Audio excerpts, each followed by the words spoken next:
ये कहानी है 1938 की, कैरली नाम के एक आदमी की, हंगेरियन आर्मी में, और वो उस कंट्री का बेस्ट पिस्टल शूटर था।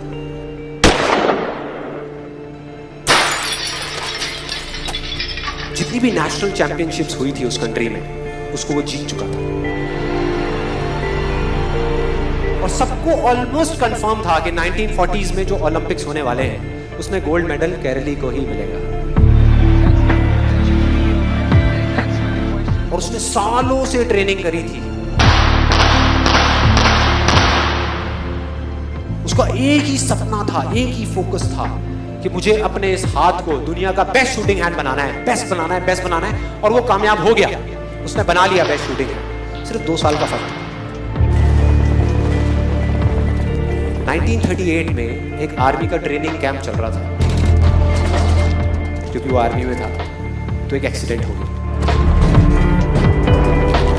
उसके उसी हाथ में जिससे उसने गोल्ड मेडल जीतना था, उसमें एक हैंड ग्रेनेड फट गया और वो हाथ चला गया।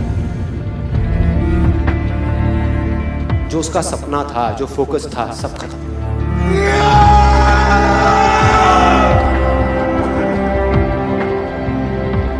उसके पास 2 रास्ते थे। एक तो ये कि वो बाकी की पूरी जिंदगी रोता रहे और कहीं जा करके छुप जाए,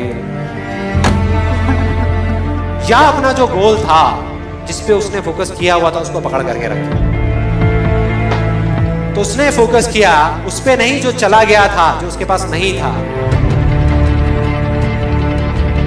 उसने फोकस किया उस पे जो उसके पास था।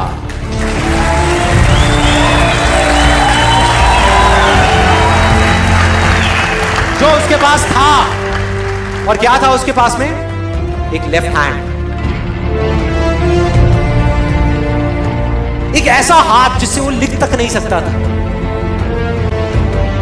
1 महीने तक उसका हॉस्पिटल में इलाज चला इस हाथ के लिए, और सही 1 महीने बाद अपनी ट्रेनिंग शुरू करती इस हाथ के लिए।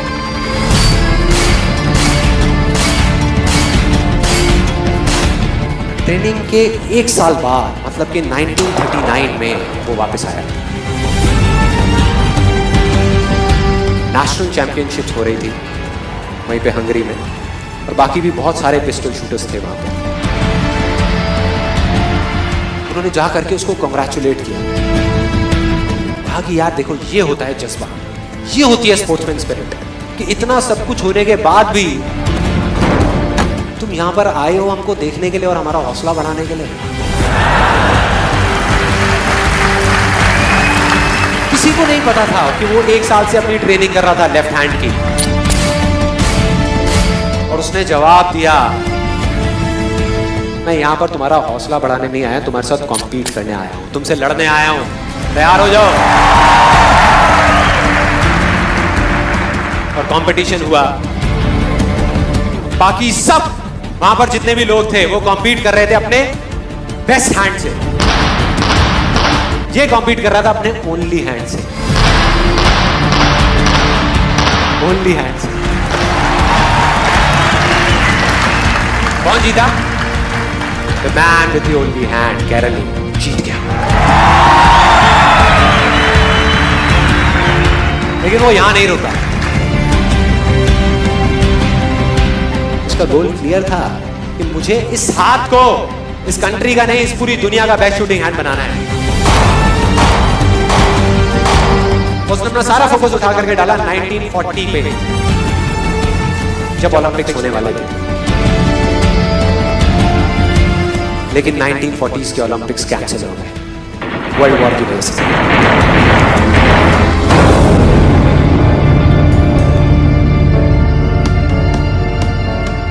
उसने अपना सारा फोकस उठा करके कहां डाल दिया?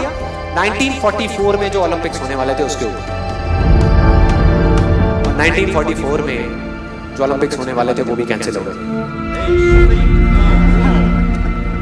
वर्ल्ड वॉर की वजह से।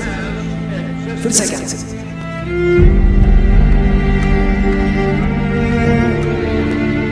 उसने अपना सारा फोकस उठा करके डाल दिया 1948 के ओलंपिक्स में। 1938 में उसकी एज थी 28 साल, 1948 में उसकी एज हो चुकी थी 38 इयर्स। और जो यंगर जो प्लेयर्स आते हैं निकल करके, उनसे कॉम्पीट करना मुश्किल होता चला जाता है। लेकिन मुश्किल नाम का ये वर्ड था ही नहीं उसकी डिक्शनरी में। वो गया, पूरे वर्ल्ड के बेस्ट शूटर्स आए हुए थे जो अपने बेस्ट हैंड से कॉम्पीट कर रहे थे, और ये अपने ओनली हैंड से कॉम्पीट कर रहा था। और कौन जीता? The man with the only hand.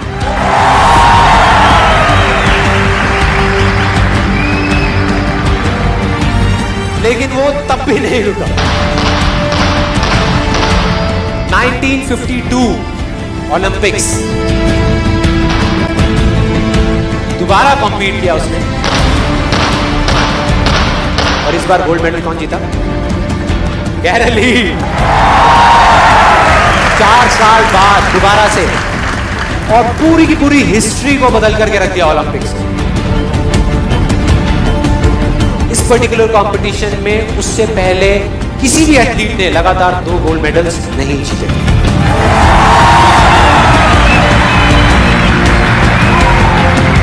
अब किसी भी लूजर के पास चले जाओ, उसके पास लिस्ट होगी बहानों की कि मैं इस वजह से फेल हुआ अपनी लाइफ में, इस वजह से मैं कुछ नहीं कर पाया। बहुत लंबी लिस्ट है।